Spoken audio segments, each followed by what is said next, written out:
여성 자궁에 생기는 양성 혹을 근종이라고 그러잖아요. 이렇게. 자궁은 원래 이렇게 피망같이 생겼어요. 비행기로 설명하면 비행기 본체. 사이즈는 50g이고요. 팔이 나팔관 여기가 난소예요. 근데 근종이 임신과 영향이 있나요? 이런 질문을 많이 하죠. 받죠. 근데 근종이 만약에 바깥에 이렇게 있어요. 이게 바깥쪽으로, 근종, 자궁 바깥쪽으로. 그러면 임신에 크게 영향을 안 미칠 수가 있습니다. 표면에 가까이, 계란으로 말하면 껍질에 가까이. 그렇지만 사이즈에 따라서 절제를 하고 두고 보는 경우도 꽤 많습니다. 왜냐하면 사이즈가 커지면 또 문제가 되거든요. 자, 근종이 계란으로 말하면 계란 흰자에 막 있어요. 그럼 임신을 하면 여기서 아기가 착상되고 여기다 이제 집을 져요. 맨 처음에 수정돼서 착상될 때는 500배를 해야지 우리 그 초음파에 보일 수가 있거든요. 그쵸? 안 보여요. 초음파에 잡히는 거는 일단 수정이 되고 나서 이제 생리를 지나고 나면 한 5주 정도에 보이는데요. 굉장히 미세한 사이즈입니다. 그래서 이렇게 자궁을 계란으로 비유했을 때 흰자에 있을 경우에는 좀 문제가 안 돼요. 문제가 안 된다고 말하기보다는 덜 된다는 얘기죠.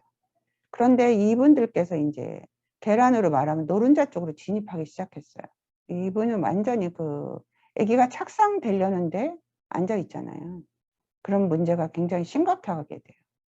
착상하는데도 문제고 애가 크는데도 문제고 여러 가지 유산이 만들 수도 있고 그쵸. 그리고 조산 중간에 크는데 장애가 생겨요. 그렇고 이제 계란 흰자 쪽에서도 여러 개가 있는 경우에는 잘 못 커요.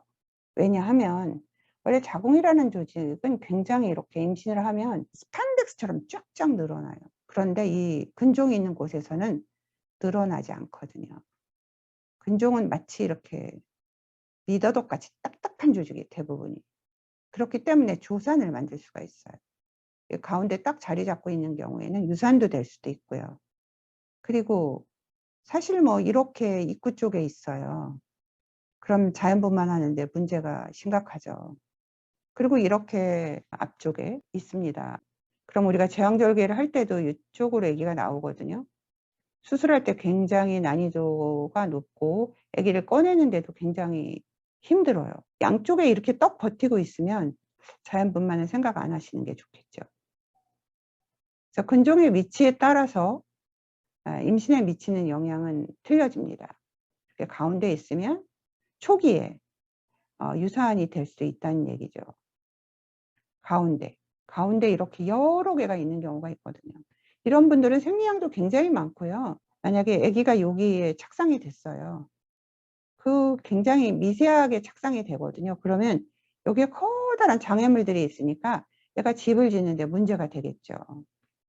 그렇게 초음파에서 맨 처음에 생리 지나고 바로 보이는 경우거든요. 이게 한 5주 정도 됐을 때.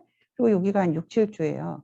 그런데 아기가 혼자서 집을 여기다 짓고 싶은데 커다란 장애물이 있어요. 유산이 될 수도 있습니다.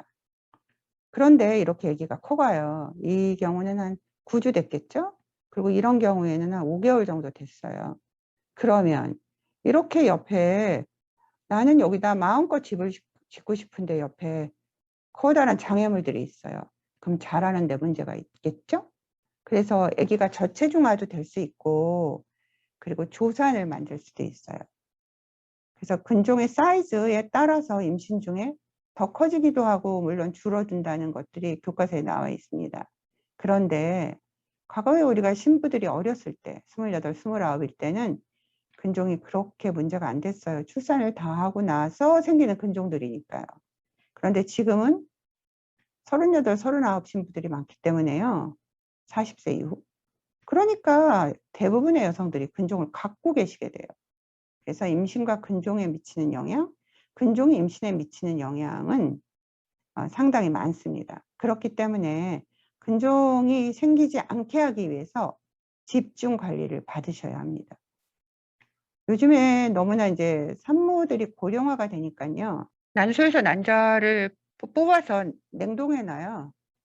내 신랑이 누구 될지, 애아버지가 누구 될지 모르잖아요. 그래서 내가 결혼을 하게 되면 그 냉동 난자를 이용해서 아기를 갖는 경우도 있습니다. 그런데 난소는 그렇게 한다고 칩시다.